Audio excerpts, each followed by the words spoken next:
Please, waraqaa jaalalaa kana shirgodhaa jaalallee koo biraan naaf ga'a. Qalloo miti furdoo bifti kee gurraacha. Foon nyaachuu jaallatta keessaa uu garaacha. Nam hedduun jaaladhe kan kee kummaa nama raacha. Kiiloon kee 80 kan koo kiiloon 40. Nyaachuu malee hojjechuun beektu. Furdooto kan kee kun miidhamaa. Akka gaararratti torba jijjiiramta.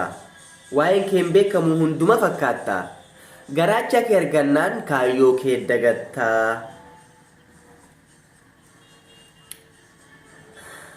Afaan Amaaraatiin waraabessi jibu. Garaacha siif hin bita. Yoon suma arkadhe ansittiin kijibu. Afaan Amaaraatiin jimaan caati caati. Sii dhaabbatu garraan onneen nafa caati. Nyaanni kan kee kiiloo, hojiin kee miskiiloo, jiruuf faayidaa takkan qabdu onnee kootiif yiiroo. Radaa garaa keetii shiita keettu dhosse, kabeellaa miila keetii kophee keettu dhosse. Na dhiistee kabiraa hin heerumin, tarabbiin garaa boqossee.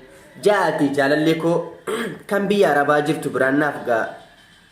Ani sammuun koo siif jecha miidhamaaraa. Akkanani durba fufurdaa malee hin fuunes hin beektaa. Barbaadeen furdina keetiif jecha si filadhe. Baay'ee si jaalata onneen kooti. Onnee kan koo keessa siree dhaabbatte. Achuma keessa raftee achuma keessa kaataa. Onnuma kan koo keessatti huccuu baafattee qaama dhiqattaa.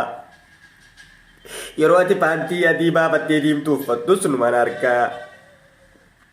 Onnee kan koo keessaa fincaanuu qofaaf gadi baataa. Fincaanteennaan onnee koo keessatti oli deebitaa. Ani baay'een miidhamaara. Gaafa sitti toleesi onnee keessaa baatee gara sammuu ol dhuftaa. Sammuu keessa olii fi gadi deemtaa. Maaf na arrifannee furdoo koo. Halkanis yookaan rafu abjuudhaan dhuftee na gubbaa teessee na ukkaamsitaa. Abjuu kana maaf zaayiratti hin jijjiirre. Ani yoon si argadde malee keessi koo fayyaan qabu. Please furdoo koo naaf rifadhu.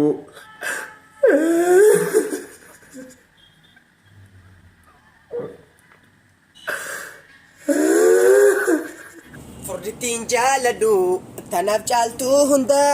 Furdittiin jaaladhu tanaaf caaltuu dubra. Ruuza hedduu nyaati na duraa miidhamta. Akkamisiin jirti bar hojiin kaddaama. Furdittiin jaaladhu tanaaf caaltuu hunda. Furdittiin jaaladhu hunda caaltuu dubra. Ruuza hedduu nyaatiin gabbattee miidhamta. Diriririn. Narra yaadaawin walni garraa humaa.